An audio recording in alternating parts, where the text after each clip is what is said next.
So I'm posting these videos, and a friend of mine, in response to one of them, said something about they had experience with a communal garden that was pretty much left to just deteriorate because nobody knew whose responsibility it was, who could reap the fruits of the labor. I think I think one of the main causes, this is almost like evidence of something that we've lost in our histories, in our societies. When we built our educational systems, at first, I mean, we have summers off. That was primarily due to farming needs. We needed the kids on the farm. But, and there was FFA for many years, but it's gotten more and more industrial as time's gone on. And with good reason. It's far more profitable to be industrial. It's far more profitable for commerce as a whole to focus on science, math. It's it's important to focus on history, but we don't have enough of a focus on geoengineering.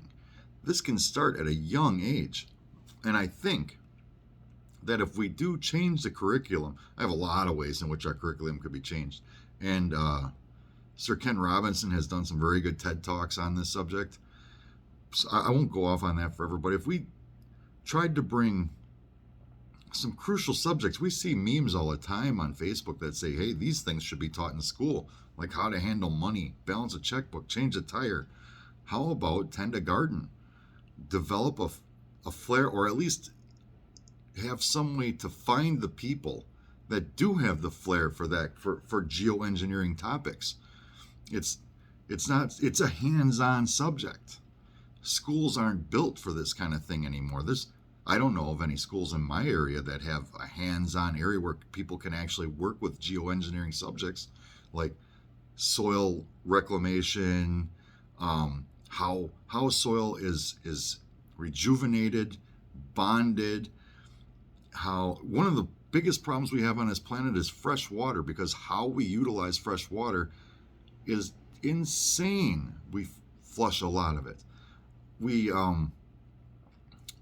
we do have treatment facilities, that's true, but then again, how we treat the land, if we had more forestries or more intelligent forestry, we could generate more fresh water on the planet as a whole. But instead, we strip mine massive areas of the planet, and that diminishes the amount of fresh water that we produce, and incidentally increases the temperature.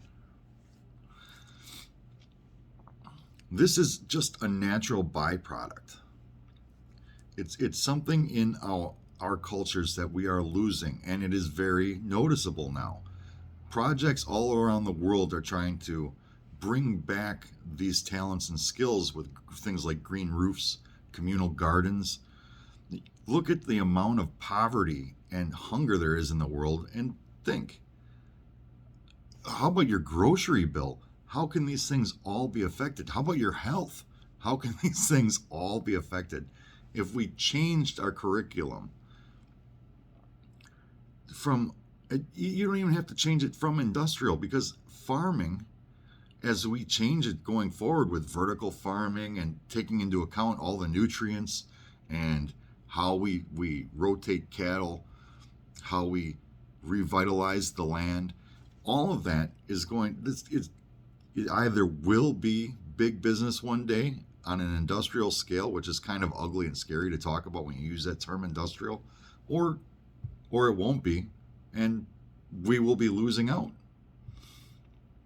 So yeah, I can understand why communal gardens have struggled.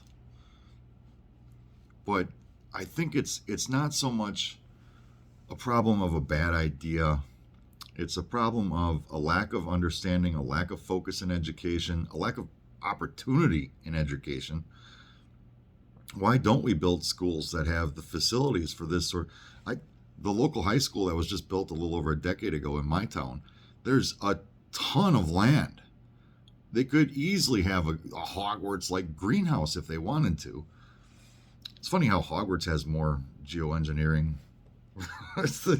than most schools. I mean, I get it; it's fantasy, but I think it's a change of focus. And the more I understand these problems, the more I find that they're interconnected. We have let so many things slip in our societies, and these are the causes of the changes we're seeing in our world today. We need to have a geoengineering renaissance, because I bet that there is a lot of talent out there that never gets discovered. One of the things we know now is that the intelligence of human consciousness is very diverse. And for a lot of people who never find what their intelligence, that niche that their intelligence is really geared for, it's because we don't have the opportunities to show them that. If we diversify what is available in our educational programs, there are many things we could cut out of our educational programs.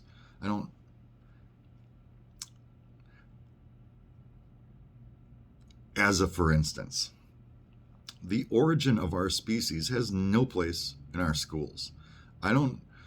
Here's what I'll tell you you've gotten yourself from having that be something that's in our school as a prerequisite. You've gotten a vast amount of people that only know just enough about evolution to treat it like a religion, which does nothing but exacerbate the conflict between evolution and creationist thinking. We don't need more conflict. We need more options. We need more ability to discover the talents, the innate human talents of a diverse population. The more I work on these subjects, the more I find that it's been our narrow focus that has brought us to this point, and we know now that we need to diversify. We have so many tools for collecting data and sharing that data. We need to diversify. Arts, humanities, agricultural. Agriculture engineering should be a much broader subject. How many people don't know that they have a talent for agricultural engineering? Because that's not something that they focused on in K through 12. That's not even something that was really an option. And it all stems from that narrow focus, that narrow vision of the arrow of progress that we now know needs to be diversified. This is only one example. And I get it, the creation versus evolution thing is probably just going to be a distraction. I should have just shut my mouth. It's a personal thing. So, and it also is a conflict. It has caused lawsuits. It has caused division of parents. It has caused division of students. It has caused... All right, realize it's a problem and shut up about it. The main point is, yeah, these communal gardens do go neglected because they were great, passionate ideas of somebody who either didn't get enough help, didn't know enough, didn't have a diverse enough people to help, didn't have a direction for it to go in, and they just faded away. But I think that that's going to be important going forward, and we're starting to realize it with green roofs and the things I've mentioned before. Anyways, this is a response to Tori, who commented on one of my videos. Thank you, and here you go.